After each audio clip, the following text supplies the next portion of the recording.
Hello વિદ્યાર્થી મિત્રો, તમારી સામે ફરીથી હાજર થઈ ગયો છું એક નવા જોરદાર ટોપિક સાથે.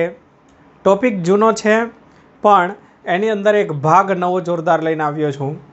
તો તમારી સામે મેં પહેલાં JEE અને નીટની અંદર ઉપયોગી એવા અચળ પ્રવેગી ગતિના સમીકરણો પર આધારિત દાખલાઓના 2 ભાગ ઓલરેડી મેં તમને આપેલા છે.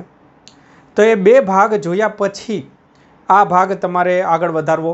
જો એ બંને વિડીયો નથી જોયેલા તો પહેલાં એ વિડીયો જોઈ લેવા, એ સમજી લેવા, તૈયાર કરી દેવા, કારણ કે એમાં ઓછી સ્પીડે સમજાવેલું હશે. ઓકે, તો એ શીખી ગયા પછી તમે આની અંદર આવશો તો તમને વધારે મજા આવશે. તો અહીંયા અમુક બાબતોની ચર્ચા નહીં કરીએ જે અગાઉ શીખી ગયા છીએ. તો આ અચળ પ્રવેગી ગતિના સમીકરણો છે તમારી સામે. ઓકે, હવે આજે આપણે કંઈક નવું શીખવાના છીએ. સાથે સાથે જે જૂનું છે એની અંદર પણ અમુક કન્સેપ્ટ ક્લિયર વધારે થાય એવા પ્રશ્નો પણ લઈશું.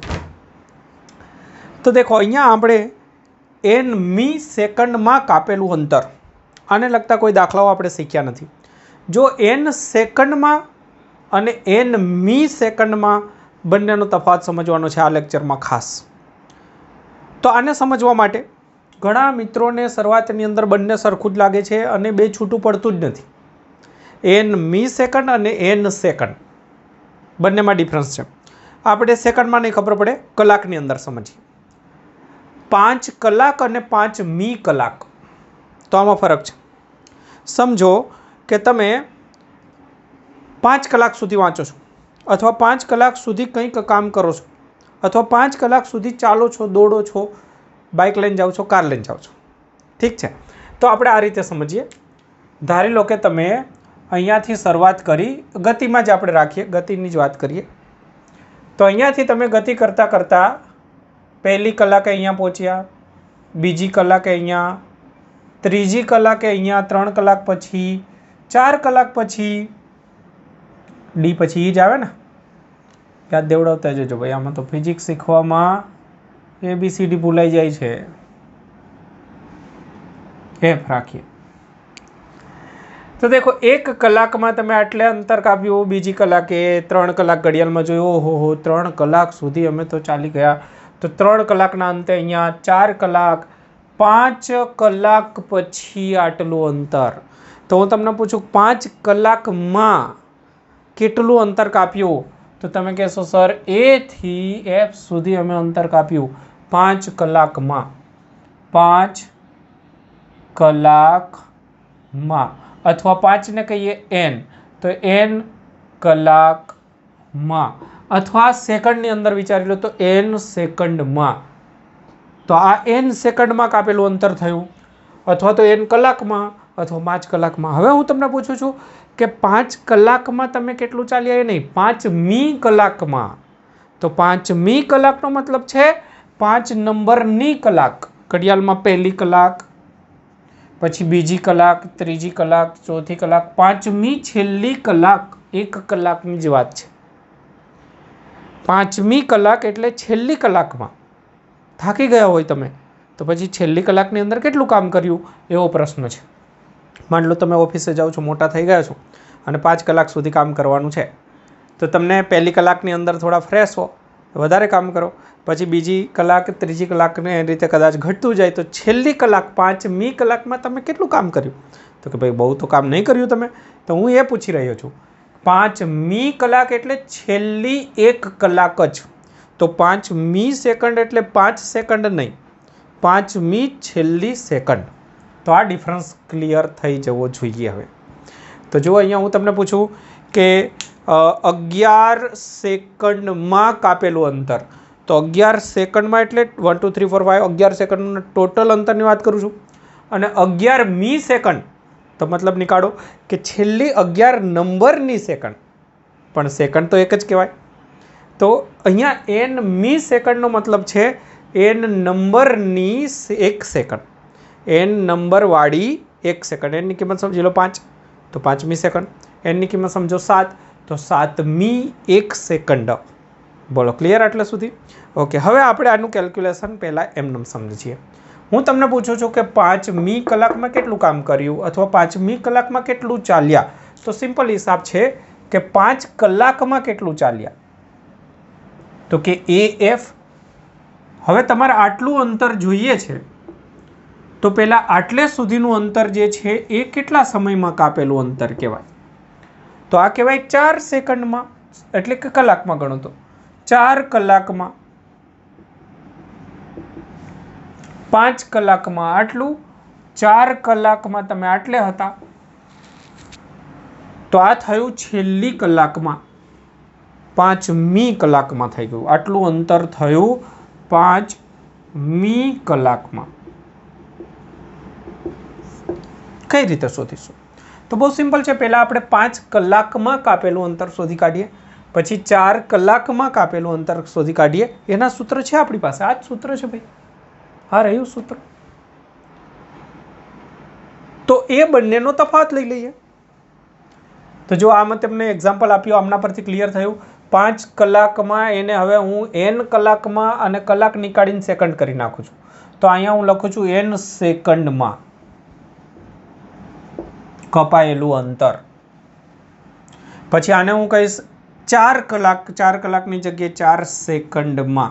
4 ને હું કહીશ 5 - 1, એટલે કે અહીંયા 5 હતું ત્યારે, ઓકે, 5 હતું તો અહીંયા હું કહીશ n - 1 સેકન્ડમાં કપાતું અંતર. અહીંયા 5 હતું તો અહીંયા 4, તો અહીંયા n હોય તો n - 1, તો n - 1માં કપાયેલું અંતર. તો આ થઈ જશે nમી, 5ની જગ્યાએ n, 5ની જગ્યાએ nમી સેકન્ડમાં. તો બહુ સિમ્પલ છે. n સેકન્ડમાં કપાયેલ અંતર માઇનસ n - 1 સેકન્ડમાં કપાયેલ અંતર બરાબર બચશે nમી સેકન્ડમાં કપાયેલ અંતર. તો આ સૂત્ર થઈ ગયું. nમી સેકન્ડમાં, n સેકન્ડમાં નહીં, nમી સેકન્ડમાં કપાયેલ અંતર બરાબર n સેકન્ડમાં માઇનસ n - 1 સેકન્ડમાં. તો આ બની ગયું સૂત્ર. ચલો, તો આટલું નીકાળી દઉં છું. હવે આ સાર તમારા દિમાગમાં બેસાડી દેવાનું છે. ખબર ન પડી હોય તો હજુ 1-2 વખત શાંતિથી વિચારવાનું છે, ઓકે, અને પછી સમીકરણમાં જતા રહીશું. તો હું અહીંયા હવે આ નીકાળું છું, તમે લખી લેજો. તો આ સૂત્ર બનશે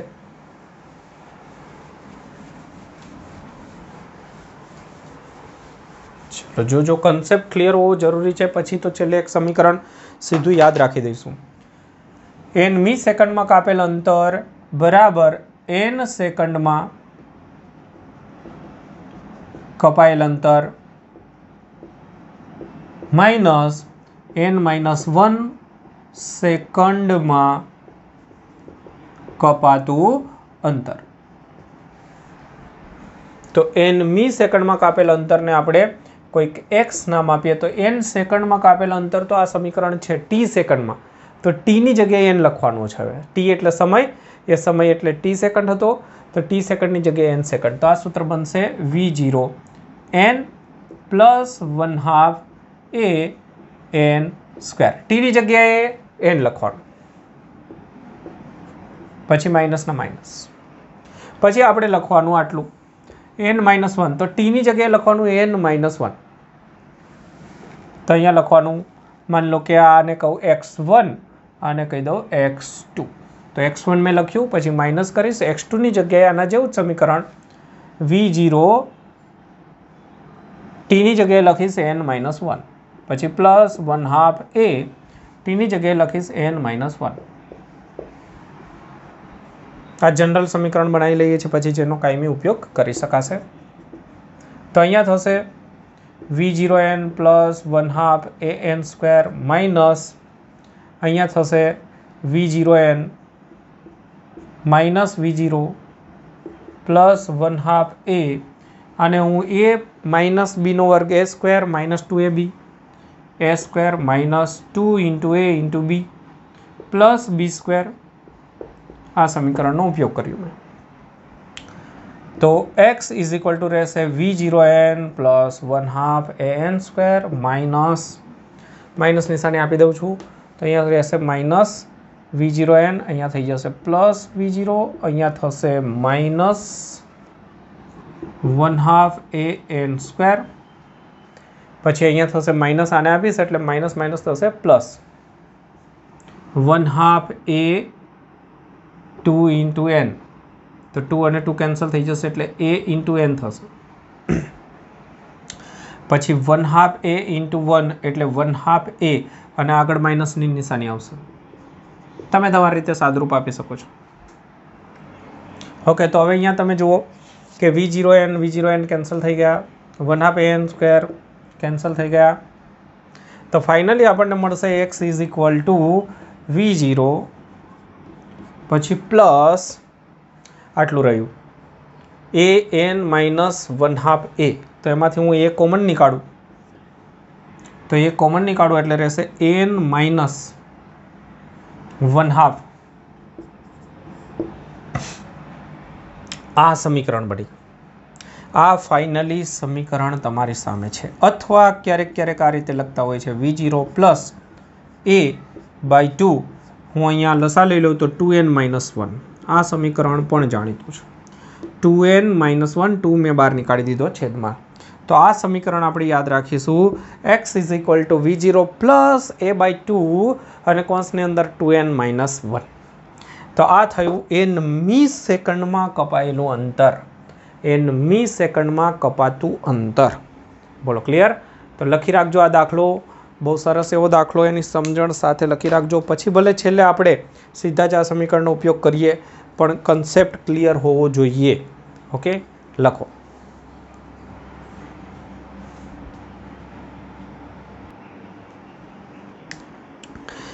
જો હવે આ સમીકરણની પ્રેક્ટિસ માટેના થોડા દાખલા જોઈએ. અચળ પ્રવેગથી એક સુરેખ પથ પર રકમ વાંચી લો. અચળ પ્રવેગી ગતિ છે, સુરેખ પથ પર ગતિ શરૂ કરે છે, એક કણ ગતિની શરૂઆત કરે છે, એટલો એનો અર્થ થયો પ્રારંભિક વેગ v0 બરાબર 0. હવે કહ્યું છે કે ચોથી અને ત્રીજી સેકન્ડમાં, 3 સેકન્ડમાં નહીં, ત્રીજી સેકન્ડમાં, n મી સેકન્ડમાં. તો ત્રીજી સેકન્ડમાં, ચોથી સેકન્ડમાં કાપેલ અંતરનો ગુણોત્તર શોધો. તો આ સમીકરણનો ઉપયોગ કરીશું હવે આપણે. પ્રવેગિત ગતિ છે, પ્રવેગ ખબર નથી, કોઈ બી લઈ લઈશું. તો પહેલાં ચોથી સેકન્ડ માટે d4 અથવા તો x4 કહી દઉં, જે બી નામ આપો કોઈ પ્રોબ્લેમ નથી. x4 પ્રારંભિક વેગ, કણ એનો એ જ છે, બંને માટે પ્રારંભિક વેગ 0. પ્રવેગ ખબર નથી આપણને, એ રાખીશું. n એટલે 4 નંબરની સેકન્ડ, એટલે અહીંયા 4 2 8 માઇનસ 1 એટલે 7. પૂરું. એ જ રીતે આપણે ત્રીજી સેકન્ડ માટે કપાતું અંતર આ જ સમીકરણથી ફરીથી આ જ રીતે જઈશું. તો 3 અહીંયા લખીશું, 3 2 6 માઇનસ 1 એટલે 5. બોલો, ખબર પડી જાય છે? ક્લિયર? Concept clear? તો અહીંયા ગુણોત્તર પૂછ્યું છે, તો આ પણ કેન્સલ થઈ જશે. જવાબ આવશે 7 ભાગાકારની અંદર 5. લખી દો.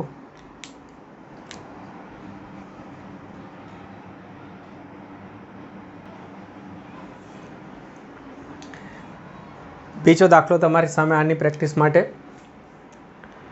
200 મીટર ઊંચાઈએથી, 200 મીટરની ઊંચાઈએથી એક બોલ નીચે પડે છે. નીચે પડે છે, કંઈ ના કહ્યું હોય તો પ્રારંભિક વેગ 0.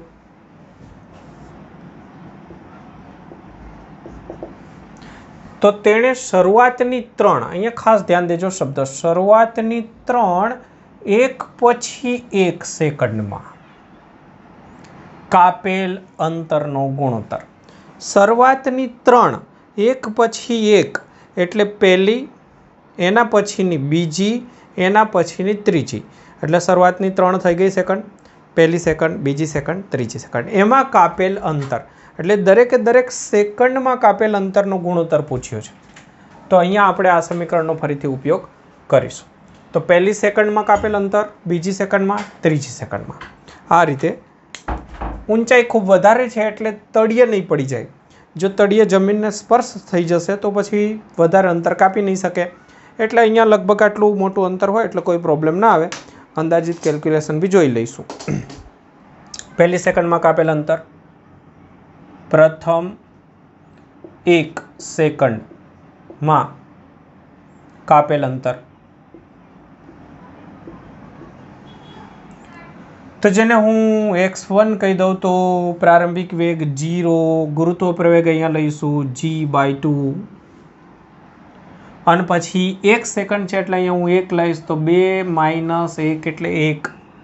તો જુઓ જવાબ આવશે જીને તમે 10 બી ગણી લો તો 5 મીટર. તો અહીંયા 200 મીટર છે, કોઈ પ્રોબ્લેમ નથી.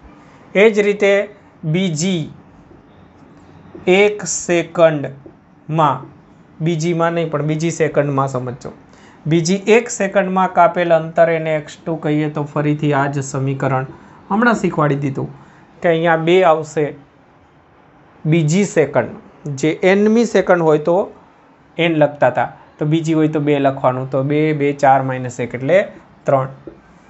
અને એ જ રીતે ત્રીજી 1 સેકન્ડમાં, ત્રીજી સેકન્ડમાં કપાયેલ અંતર થશે 0 + g/2 અને અહીંયા થશે 3 2 6 - 1 એટલે કે 5.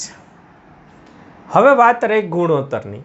તો ગુણોત્તરની અંદર તમે આ 3નો ગુણોત્તર લેવાનો, એટલે આ રીતે લખાય x1 / x2 / x3. એમાં સરખું હોય ને કેન્સલ થઈ જાય તો g/2 g/2 g/2 કેન્સલ થઈ જશે. તો અહીંયા રહેશે 1/3/5. તો આ રીતના ઓપ્શન તમને આપેલા છે અને એ પ્રમાણે ગોઠવણી થશે. ઓકે, ચાલો લખી લેજો.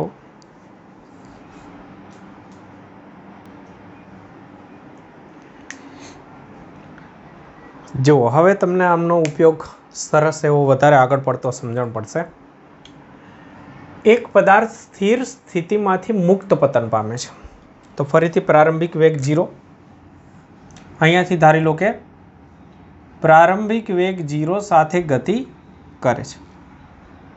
તે ગતિની છેલ્લી સેકન્ડમાં જેટલું અંતર કાપે, ચલો માની લો કે અહીંયા સુધી ગતિ કરે છે. પહેલી સેકન્ડ, બીજી સેકન્ડ, ત્રીજી સેકન્ડ, ચોથી સેકન્ડ, છેલ્લી સેકન્ડમાં માની લો કે આટલું અંતર કાપે છે. છેલ્લી સેકન્ડ કઈ છે ખબર નથી, એ આપણે શોધવાનું છે.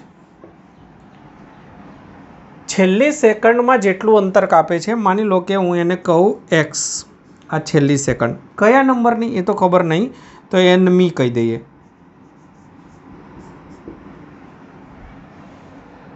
જેટલું અંતર કાપે એટલું જ અંતર પ્રથમ 3 સેકન્ડમાં કાપે છે. પહેલી સેકન્ડ, બીજી સેકન્ડ, ત્રીજી સેકન્ડ માની લો કે અહીંયા. તો t બરાબર થાય 3 સેકન્ડ. 3 સેકન્ડમાં કાપેલું અંતર ધારી લો કે અહીંયા કહી દઉં હું d. તો આ જે d છે એટલું જ અંતર આ x છે. તો પદાર્થને નીચે પડતા લાગતો સમય શોધો. તો ધારી લીધો આપણે સમય, તો ટોટલ n સેકન્ડ. આ nમી સેકન્ડ થઈ, સમજો આ 10 છે તો ટોટલ 10 સેકન્ડ આ સમય થયો. તો એમાં 10મી સેકન્ડ થયા. તો આપણે ધાર્યું શું, n સેકન્ડ સમય થાય છે. ધારો કે નીચે પડતા લાગતો સમય n છે, ટોટલ સમય n. એમાં પહેલી 3 સેકન્ડમાં કાપેલું અંતર પ્રારંભિક વેગ છે, અંતર જોઈએ સમય, તો આ સમીકરણનો ઉપયોગ કરીશું આપણે, કેમ કે એ તો 3 સેકન્ડમાં છે, ટોટલ 3 સેકન્ડમાં.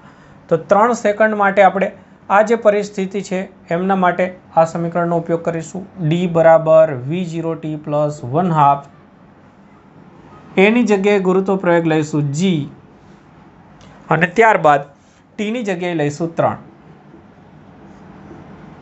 આ થઈ ગયું સિમ્પલ સમીકરણ, 3 સેકન્ડમાં કાપેલું અંતર. હવે કહ્યું છે કે છેલ્લી સેકન્ડ, છેલ્લી એટલે આપણને તો ખબર નથી એટલે નામ આપ્યું n. તો nમી સેકન્ડમાં કાપેલ અંતર, તો આ રહ્યું સમીકરણ. તો આમના માટે હું સમીકરણ બનાવીશ x = પ્રારંભિક વેગ 0, પછી અહીંયા a પ્રવેગ એટલે ગુરુત્વ પ્રવેગ થઈ જશે g/2 અને આ એમનું આ જ સમીકરણ, બીજું કશું કરવાનું જ નથી. આનું આ જ સમીકરણ, કેમ કે n તો ખબર નથી, n તો શોધવાનું છે બસ. તો આ બંને સરખાઈ દઈએ, કેમ કે રકમ કે છે કે છેલ્લી સેકન્ડમાં કાપેલું અંતર એ પ્રથમ 3 સેકન્ડમાં કાપેલા અંતર જેટલું છે. તો હવે આપણે d બરાબર x લઈએ, એટલે કે 1/2 g × 9, આ 9 બનશે, ઇઝ ઇક્વલ ટુ થશે g/2 2n - 1. તો અહીંયા g/2 અને g/2 કેન્સલ થઈ જશે. તો 9 ઇઝ ઇક્વલ ટુ રહેશે 2n - 1. તો આને આ બાજુ લાવીએ એટલે 10 ઇઝ ઇક્વલ ટુ 2n, તો n is equal two 5 second. તો પદાર્થ 5 સેકન્ડમાં નીચે પડશે. ક્યારેક તમને એવું પણ પ્રશ્ન આગળ પૂછી શકે કે જો આવું થતું હોય તો, અને આ તળિયે પહોંચી જતો હોય આ વખતે, તો ક્યાંથી ફેંકવામાં આવે છે, એટલે કે h શોધો. તો h શોધવાનું કે તો તમારે આ સમીકરણનો ઉપયોગ કરી દેવાનો કે d બરાબર h લખી દેવાનું. પ્રારંભિક વેગ 0 પ્લસ 1/2, જીની કિંમત સમજો 10 અને સમય આપી દેવાનો 5, કારણ કે આપણને n બરાબર ટોટલ 5 સેકન્ડ મળી. તો બસ આની અંદર તમે સાદરૂપ આપી દો એટલે તમારો થઈ ગયો જવાબ. 5 5 25, 5 125, તો 125 મીટર. બોલો ક્લિયર? તો આ રીતનો આપણે ઉપયોગ કર્યો અહીંયા n મી સેકન્ડમાં કાપેલ અંતરના સમીકરણ.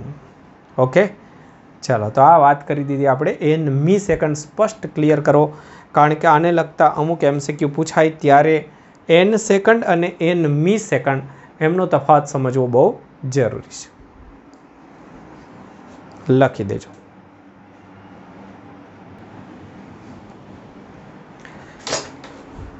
જો મિત્રો, હવે આપણે આગળ શીખ્યા હતા એ જ મેથડના, એટલે કે nમી સેકન્ડમાં નહીં, અગાઉની જે મેથડ હતી એ જ મેથડના પણ થોડા અલગ અલગ પ્રકારના દાખલાઓ સમજીશું. તો એની અંદર જુઓ, ઘણી વખત આ પ્રકારના દાખલાની અંદર સમીકરણ ક્યાં અને કઈ રીતે વાપરવું એ ખબર નથી પડતી, તો એની પ્રેક્ટિસ માટે છે. અચળ પ્રવેગથી ગતિ કરતો પદાર્થ શરૂઆતની 5 સેકન્ડમાં 40 મીટર અને પછીની 5 સેકન્ડમાં 65 મીટર અંતર કાપે છે. તો તેનો પ્રારંભિક વેગ શોધો. ક્યારેક ક્યારેક પ્રવેગ બી પૂછી લે. તો અહીંયા સિચ્યુએશન સમજવી પડશે. પહેલાં આકૃતિ દોરવાની મેં તમને શીખવાડ્યું છે આગળના બંને ભાગમાં પણ. તો જો અહીંયા હું ગણતરી પર ફોકસ નથી કરતો, પણ રીત પર ફોકસ કરું છું. ગણતરી પર તમે કામ વધારે કરી દેજો. તો માની લો કે હું અહીંયાથી એથી શરૂઆત કરું છું, પછી બી સુધી, સી સુધી. પ્રારંભિક વેગ પૂછ્યો છે, એનો મતલબ છે કે અહીંયા કંઈક પ્રારંભિક વેગ છે, આપણને ખબર નથી. આ વેગ સાથે ગતિ કરે છે અને એમની પાસે પ્રવેગ છે. હવે જો અચળ પ્રવેગથી ગતિ કરે છે, પહેલી 5 સેકન્ડમાં 40 મીટરનું અંતર કાપે છે, તો અહીંયા 40 મીટરનું અંતર અને સમય છે 5 સેકન્ડ. સમજો, પ્રવેગ એ છે. બીજી 5 સેકન્ડમાં એ અંતર કાપે છે 65 મીટર. અહીંયા પ્રવેગની વાત કરીએ તો ખાસ સમજો કે પ્રવેગ આખા માર્ગે અચળ છે. ક્યાંય એવું નહીં કહ્યું કે બ્રેક લાગી છે, પ્રવેગ વધ્યો છે, ઘટ્યો છે, કશું નથી કહ્યું. એટલે આખા માર્ગે પ્રવેગ અચળ છે. તો તમે કેલ્ક્યુલેશન આખા માર્ગે ગમે ત્યાં કરી શકો છો. એથી બી, બીથી સી, એથી સી, કોઈ પણ જગ્યાએ કરી શકો છો, કેમ કે પ્રવેગ અચળ છે. તો આ મેં આગળના ભાગમાં પણ ચર્ચાઓ કરી છે આની. હવે જુઓ, હવે અહીંયા એક પ્રોબ્લેમ એ છે કે તમે એક સમીકરણ અહીંયા બનાવશો, એક સમીકરણ અહીંયા બનાવશો, કે પછી એથી સી સુધી બનાવશો, એ સમજવું છે. આપણે પ્રશ્ન છે પ્રારંભિક વેગ શોધવાનો. અહીંયા તમે જુઓ, સમય છે, અંતર છે, એટલે સ્પષ્ટ તો થઈ જ ગયું છે કે આપણે આ સમીકરણનો ઉપયોગ કરીશું. એ સમીકરણનો ઉપયોગ એ થી બી માટે તો કોઈ પ્રોબ્લેમ નથી. એ થી બી માટે બહુ ડીપમાં નહીં, જો આગળના લેક્ચર જોયા હશે તો તમને હવે સમજણ પડતી જશે. તો એ થી બી માટે હું આ સમીકરણનો ઉપયોગ કરું તો કાપેલું અંતર જે છે હું ત્યાં લખીશ 40. પ્રારંભિક વેગ આપણને ખબર નથી, સમય લખીશ 5, v0t પ્લસ હાફ એ ખબર નથી, અને ટીની જગ્યાએ 5નો વર્ગ. ચલો, આ થયું. હવે હું અહીંયા સમીકરણ બનાવું તો 65 છે મારી પાસે, પણ પ્રોબ્લેમ શું થશે કે અહીંયા પ્રારંભિક વેગ આપણી પાસે અહીંયા નથી. આ પ્રારંભિક વેગ કહેવાય. તો અહીંયા ભૂલથી તમે v0 લખો તો ખોટું પડે. એટલે કાં તો એક કામ કરી શકાય કે ફરીથી અહીંયા v બરાબર v0 પ્લસ એટીનો ઉપયોગ કરીને v શોધી લો તો તમને v મળી જાય. અથવા એક બીજું કામ એ પણ કરી શકો કે હવે તમે સમીકરણ એ થી સી સુધી વાપરી શકો છો, તો વાપરો એ થી સી. તો એ થી સી સુધી મારે કાપેલું અંતર જોઈતું હોય તો ટોટલ હું લખીશ 40 પ્લસ 65. તો 40 પ્લસ 65 એટલે કે 105. તો ડાયરેક્ટ હું એથી સી સુધી સમીકરણ વાપરી શકું છું. ત્યારે હું એથી સી સુધી જ્યારે વાપરું તો મારો પ્રારંભિક વેગ v0 થઈ જાય. પણ આ વખતે સમયમાં પ્રોબ્લેમ ના કરતા, કેમ કે એથી સી સુધી વાપરીશ તો મને સમય મળશે 10 સેકન્ડ. તો અહીંયા 10 લખવું પડશે મારે, પછી 1/2 એ, અને અહીંયા 10નો વર્ગ. बस तो आ रीते समीकरण बने। जो तमे बी थी सी वापरो छो तो खोटू नहीं, पण तमारे आ पहेला शोधी काढवू पड़े। मैं डायरेक्ट ए थी सी सुधी। तो हूँ तमने समझावुं छुं मेथड के क्यांथी क्या समीकरण तमे उपयोग करी शको छो अने कई रीते केल्क्युलेशन करी शको छो। बस हवे तमे तमारी रीते करी देजो, जाते ज करी शको छो। आनी अंदर तमारे शुं करवानुं छे, आने 2 वडे गुणी दो। आने 2 वडे गुणशो एटले 10 V0 थई जशे। तो आने 2 वडे गुणी पछी एकमांथी बीजुं बाद करी देजो एटले V0 वाळुं केन्सल थई जशे एटले ए मळी जशे। तो हूँ हवे शुं कहूं छुं ए खाली रीत तमे जोई लो। समीकरण 1 ने आखाने 2 वडे गुणी तेने 2 मांथी बाद करो अथवा 2 मांथी आने गुण्या पछी बाद करो, गमे ते। समीकरण 2 मांथी बाद करो तो आने 2 वडे गुणी दो एटले 80 पछी 10 V0 थशे। तो जो 10 V0 बाद बाकी करो एटले केन्सल थई जाय के नहीं। तो तमने एमांथी आवुं करवाथी ए मळी जशे अने एनी किंमत तमे अहींया मूकी दो अथवा तो अहींया मूकी दो, कोई बी जग्याए मूकी देशो एटले V मळशे। तो ए बराबर तमने शुं मळशे अने V शुं मळशे एटलुं कही दऊं छुं, बाकी तमे काम करी देजो। तो ए बराबर तमने मळशे 1 અને અહીંયા 5.5 મીટર પર સેકન્ડ। બસ તો મેથડ કહી દઉં છું, બાકી તમે કેલ્ક્યુલેશન કરી લેજો। ચાલો લખી દેજો।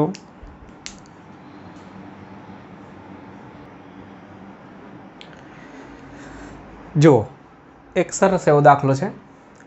એક પદાર્થ સ્થિર સ્થિતિમાંથી, રકમ વાંચી લો,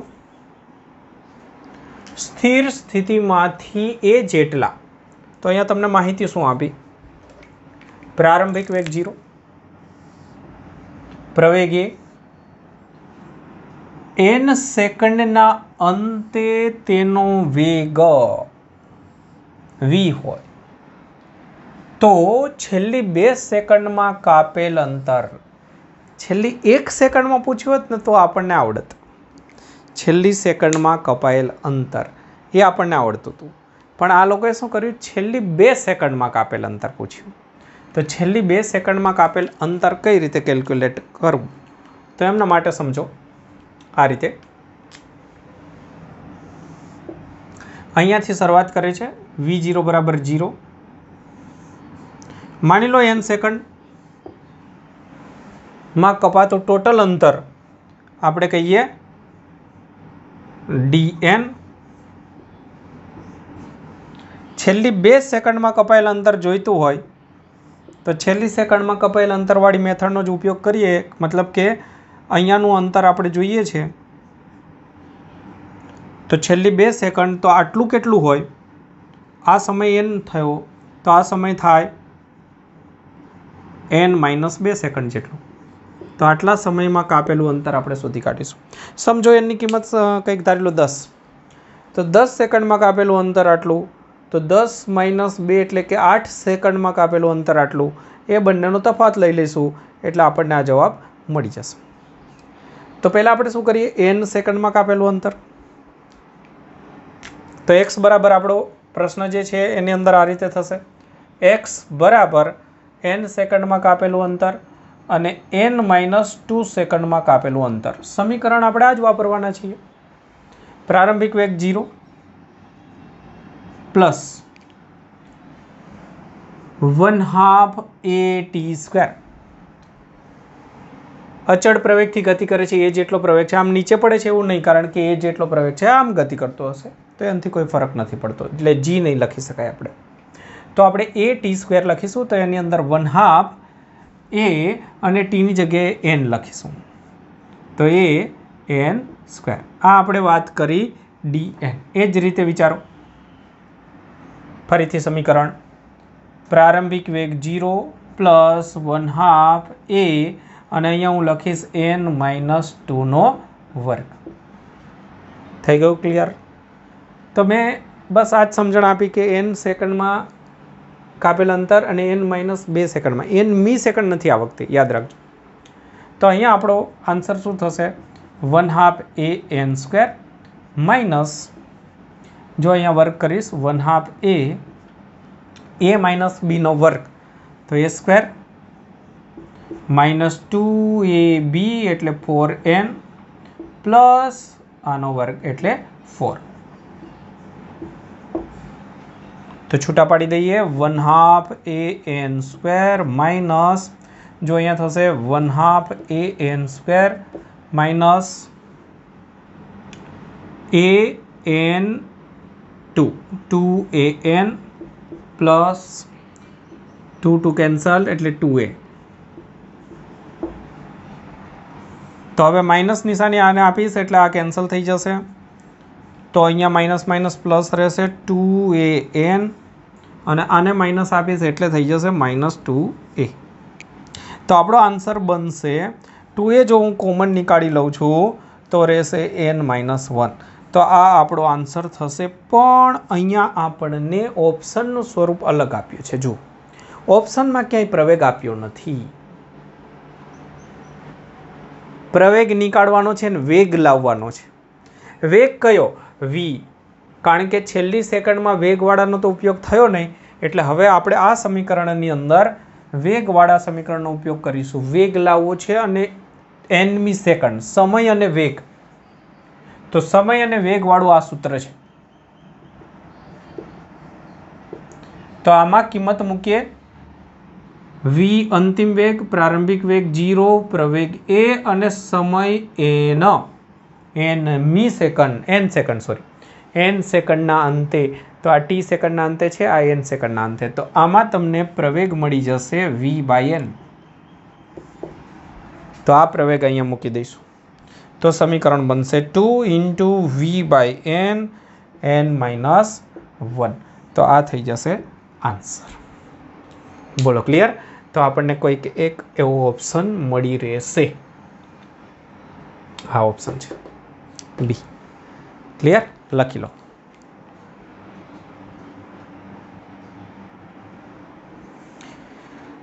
જો એક રીતે મેં તમને શીખવાડ્યો. હવે આ જ દાખલો જો આ રીતે પૂછાય તો તમે આગળ જે મેથડ શીખ્યા હતા એમનો પણ ઉપયોગ કરી શકો. છેલ્લી 2 સેકન્ડમાં કાપેલું અંતર પૂછ્યું છે ને, છેલ્લી 2 સેકન્ડમાં કાપેલ અંતર. તો આપણે શું કરી શકીએ છીએ કે nમી સેકન્ડમાં કાપેલું અંતર, આ 2 સેકન્ડ થઈ ગઈ. 2 સેકન્ડની જગ્યાએ આપણે nમી સેકન્ડમાં કાપેલું અંતર અને એના પહેલાંની n-1 નંબરની સેકન્ડમાં કાપેલ અંતર અને આ બંનેનો સરવાળો કરી દઈએ તો પણ બની શકે છે. જો ફરીથી nમી સેકન્ડમાં કાપેલ અંતર એટલે છેલ્લી સેકન્ડ, n-1 એટલે 10 સમજો, 10 સેકન્ડ છે ટોટલ. તો 10મી સેકન્ડમાં, આ 9મી સેકન્ડમાં. તો આ બંનેનો સરવાળો કરીશું એટલે છેલ્લી 2 સેકન્ડમાં થઈ જશે. તો આ રીતે પણ તમે કેલ્ક્યુલેશન કરી શકો. છેલ્લી 3 સેકન્ડ પૂછે તો પણ તમે આ રીતે 3 વખત જોકે કરવું પડે. એના કરતાં હમણાં આગળવાળી રીતે તે સહેલી પડે. પણ 2 સેકન્ડમાં જ જો પૂછે તો તમે આ સમીકરણનો ઉપયોગ કરી શકો છો. આપણું જે સમીકરણ હતું એ શું હતું એ યાદ કરી લઈએ પહેલાં.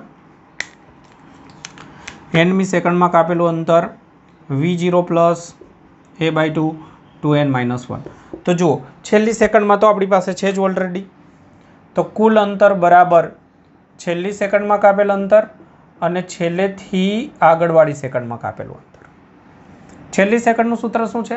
હા, પ્રારંભિક વેગ 0 લઈ લો તો આટલું જ લખી દઈશ.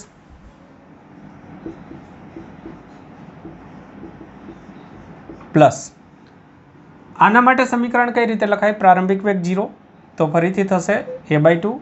અહીંયા nની જગ્યાએ મારે લખવાનું થશે n-1 નંબરની સેકન્ડ. જે રીતે 7મી સેકન્ડ હતું તો શું કરતા હતા? અહીંયા 7 લખતા હતા.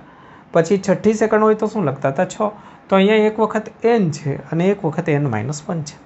તો આમાં પણ તમે સાદરૂપ આપો તો સીધો જવાબ આવશે. આ બંનેમાંથી હું કોમન નીકાળી દઉં a/2.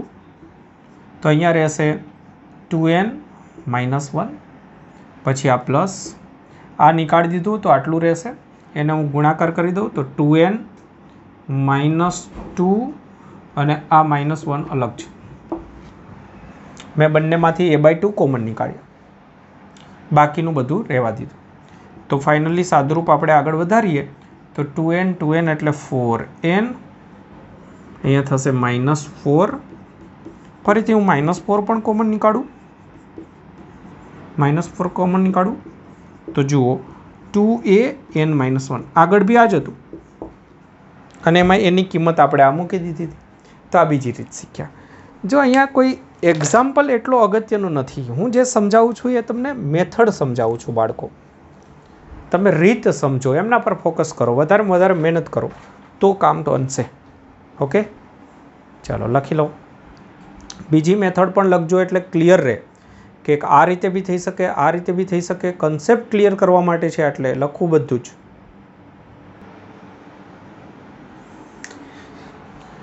જો હવે ફરીથી અમુક દાખલાઓની અંદર તમારા કન્સેપ્ટ ક્લિયર કરવા એ મારો પ્રયત્ન છે. કેલ્ક્યુલેશન તમે વધારે પડતી કરજો, સમજણ હું તમને આપું છું. એક વ્યક્તિ પેરાશૂટ સાથે કૂદી પડ્યા પછી, આમ તો જાતે જ તમારે વિચારવાનું છે, જાતે જ આવા પ્રશ્નો પહેલાં ટ્રાય કરવાની, પછી જ આગળ જરૂર પડે તો હેલ્પ લેવી. એક વ્યક્તિ પેરાશૂટ સાથે કૂદી પડ્યા પછી ઘર્ષણ રહિત અવસ્થામાં 50 મીટર નીચે આવે છે. તો અહીંયા જે શું સમજવાનું છે સમજો.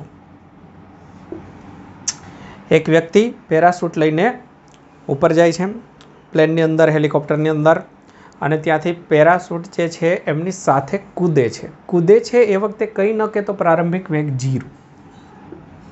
તો અહીંયા પ્રારંભિક વેગ 0. હવે જો ઘર્ષણ રહિત અવસ્થા એટલે અહીંયા કોઈ પેરાશૂટના કારણે એમની સ્પીડ ઘટતી નથી, ગુરુત્વ પ્રવેગથી પડે છે એવું કહેવાનો મતલબ છે.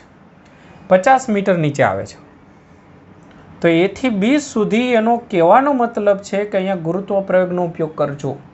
તો જીની કિંમત A બરાબર જીની કિંમત 10 અથવા 9.8 લઈને આશરે કેલ્ક્યુલેશન કરી શકો છો. ત્યારબાદ પેરાશૂટ ખોલતા 2 વખત ખોલવાનું નથી, એક જ વાર ખુલી જશે. એક વખતની અંદર પેરાશૂટ ખુલી જશે ત્યારે તે 2 મીટર પ્રતિ સેકન્ડ સ્ક્વેરના પ્રતિ પ્રવેગથી ગતિ કરે છે. તો જો હવે પેરાશૂટના કારણે શું છે, બ્રેક લાગશે એટલે અહીંયાથી પ્રવેગ જે છે એ પ્રતિ પ્રવેગ થયો. તો આટલી ડાયરેક્ટ ગણતરી નહીં કરી શકીએ, અહીંયા કિંમત ચેન્જ થાય છે, અહીંયા મીટર પર સેકન્ડ સ્ક્વેર. અને વ્યક્તિ જમીન પર આવે ત્યારે 3 મીટર પ્રતિ સેકન્ડના વેગથી પડે છે. તો ચલો માની લો કે સી બિંદુ પર આવી ગયો ત્યારે એમનો વેગ છે 3 મીટર પ્રતિ સેકન્ડ. તો જમીનથી કેટલી ઊંચાઈએથી કૂદી હશે? તો વ્યક્તિ કેટલી ઊંચાઈએથી કૂદી હશે એટલે આપણે આ h શોધવાનું છે. તો મેથડ સમજાવું છું, તમે જાતે જ વિચારો કે h શોધવા માટે આપણી પાસે ઓલરેડી અહીંયાથી આટલું તો 50 મીટર છે. તો અહીંયા x1 બરાબર 50 મીટર તો આપી દીધું છે, તો x2 શોધી કાઢીએ તો આપણું કામ પૂરું. ક્લિયર? x2 શોધવા માટે તમારી પાસે અંતિમ વેગ છે, પ્રવેગ પણ છે, અંતર શોધવાનું છે, સમયની કોઈ જરૂરિયાત નથી. તો આપણે કયા સમીકરણનો ઉપયોગ કરીએ? આ સમીકરણ. પણ એમાં પ્રારંભિક વેગ ખાલી ખૂટે છે. પ્રારંભિક વેગ એટલે b પાસેનો વેગ. તો આ વેગ ખૂટે છે, તો એ વેગ જે છે એને આપણે v કહીએ અથવા v ડેશ કહી દઈએ. તો એ વેગ ક્યાંથી મેળવીશું એટલું જો તમને આવડી જાય તો દાખલો આપણો પૂરો થાય. b થી c માટે હું કેલ્ક્યુલેશન કરીશ. જો હું a થી c કેલ્ક્યુલેશન ના કરી શકું કારણ કે એમાં પ્રવેગ ચેન્જ થઈ જાય છે, આ વસ્તુ મારે ખાસ સમજાવવાની છે, વારંવાર સમજાવું છું. તો મારે b થી c સુધી જ કેલ્ક્યુલેશન કરવું પડે.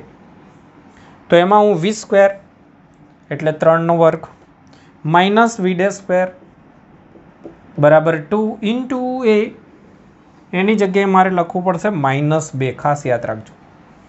અને કાપેલું અંતર તો આપણે શોધવાનું છે. તો હવે આમાં શું ખૂટે છે? આમાં v ડેશ ખૂટે છે. v ડેશ કઈ રીતે મેળવીશું? અહીંથી અહીંયા કેલ્ક્યુલેશન કરીશું. અને a થી b સુધીનું કેલ્ક્યુલેશન હવે તમને આવડી જવું જોઈએ. એમાં પણ અંતર છે એટલે આ જ સમીકરણ, અંતિમનો વર્ગ પ્રારંભિકનો વર્ગ 2, પ્રવેગ અહીંયા 10 લઈ લેજો ને આશરે, અને અંતર 50.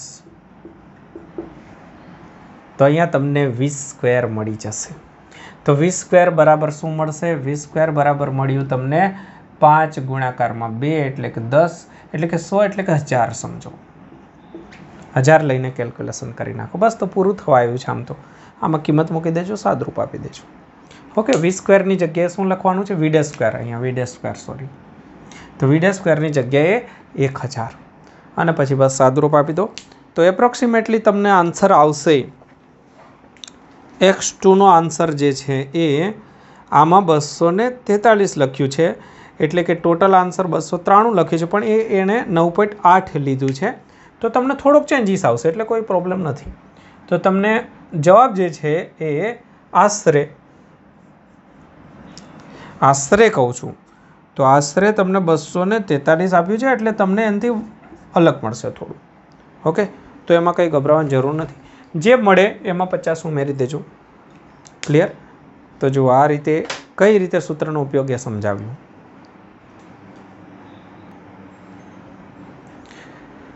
જો મિત્રો, તો અહીંયા રકમ વાંચો. એક ખૂબ ઊંચું પ્લેટફોર્મ છે, ખૂબ જ ઊંચું પ્લેટફોર્મ છે, જમીનથી ખૂબ ઊંચે, કોઈક ટાવર છે સમજો, પહાડ છે, એ રીતે. t=0 સમયે એક બોલને પડતો મૂકવામાં આવે છે. t=0 સમયે એક બોલને અહીંયાથી પડતો મૂકવામાં આવે છે. ત્યારબાદ 6 સેકન્ડ બાદ આ ગતિ કરતા કરતા ક્યાંક પહોંચ્યો હશે. પછી થોડી વાર પછી t=6 સેકન્ડ પછી અહીંયાથી એક બોલને v વેગથી નીચે તરફ v વેગથી ફેંકવામાં આવે છે.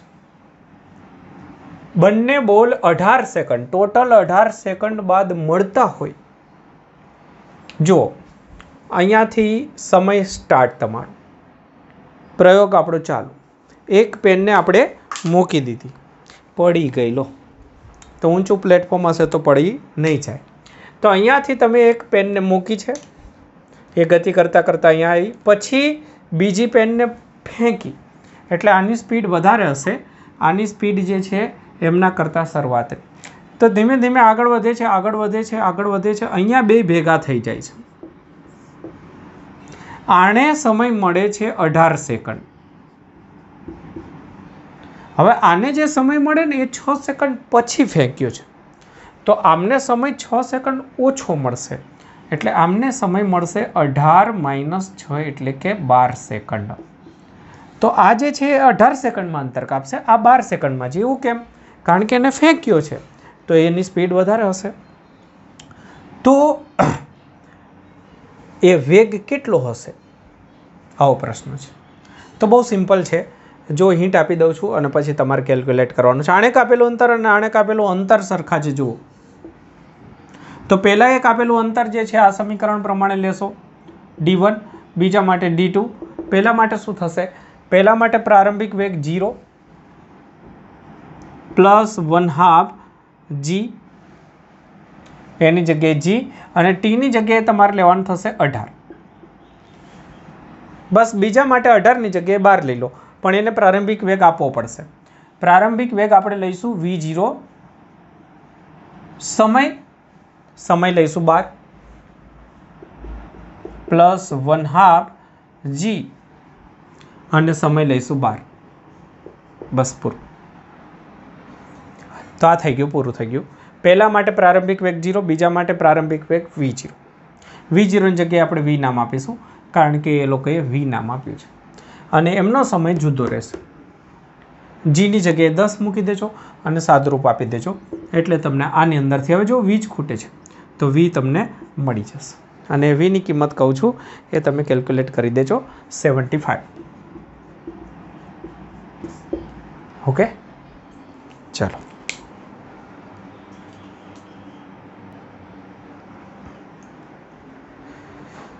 જો એક દાખલો સંજ્ઞા પદ્ધતિ પર આધારિત રકમ જુઓ. JEE 2014માં પૂછાયેલો દાખલો છે. એક દડાને u જેટલી ઝડપથી h ઊંચાઈના બહુમાળી મકાન પરથી ઉર્ધ્વ દિશાની અંદર ફેંકવામાં આવે છે. તો સમજો, u h જેટલી ઊંચાઈ, અહીંયાથી ફેંકવામાં આવે છે ત્યારની ઝડપ u,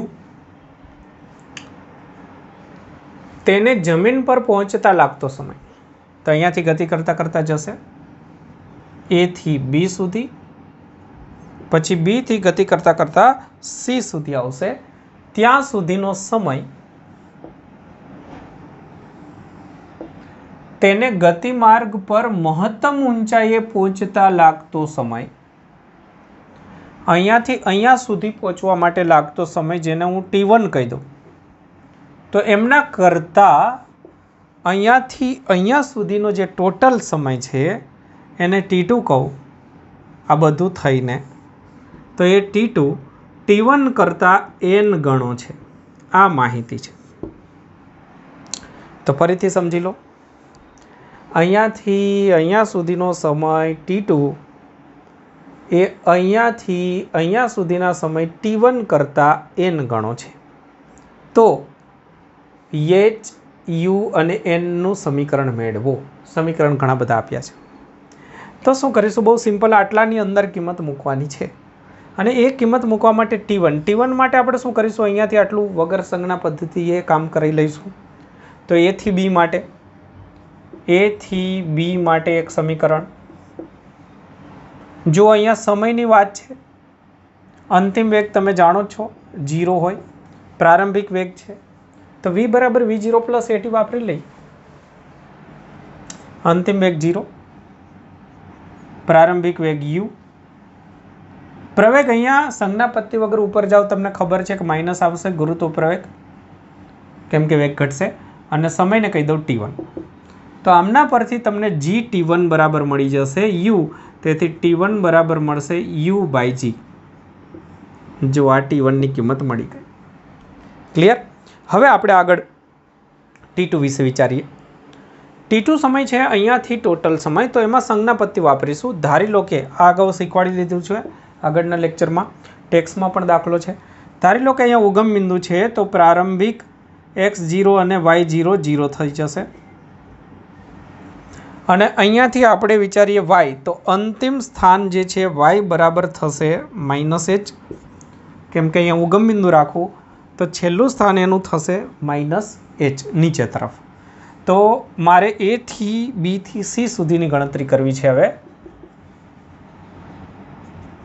a થી b થી c સુધીની ગણતરી માટે સંજ્ઞાપત્તિ પ્રમાણે y - y0 બરાબર v0t પ્લસ 1/2 at². અંતિમ સ્થાન -h, પ્રારંભિક સ્થાન 0, પ્રારંભિક વેગ u, લાગતો સમય T2 પ્લસ 1/2. પ્રવેગની અંદર ગુરુત્વ પ્રવેગ સંજ્ઞાપત્તિમાં કાયમી નીચે માઇનસ આવે, મેં શીખવાડી દીધું છે. અને સમય લઈએ T2. તો આમાંથી T2ને સૂત્રનો કરતા બનાવો તો મુશ્કેલ છે, એટલે આપણે એના કરતાં એવું કરીશું કે T2ને T1માં કન્વર્ટ કરી દઈશું અને પછી આપણે આ કિંમત મૂકી દઈશું, આ કિંમત પણ ઉપયોગમાં લઈ લઈશું. તો આ રીતે કંઈક આગળ વધીશું. થોડી ગોઠવણીની અંદર h પ્લસ કરું તો અહીંયા માઇનસ થશે, અહીંયા માઇનસ છે પ્લસ થઈ જશે.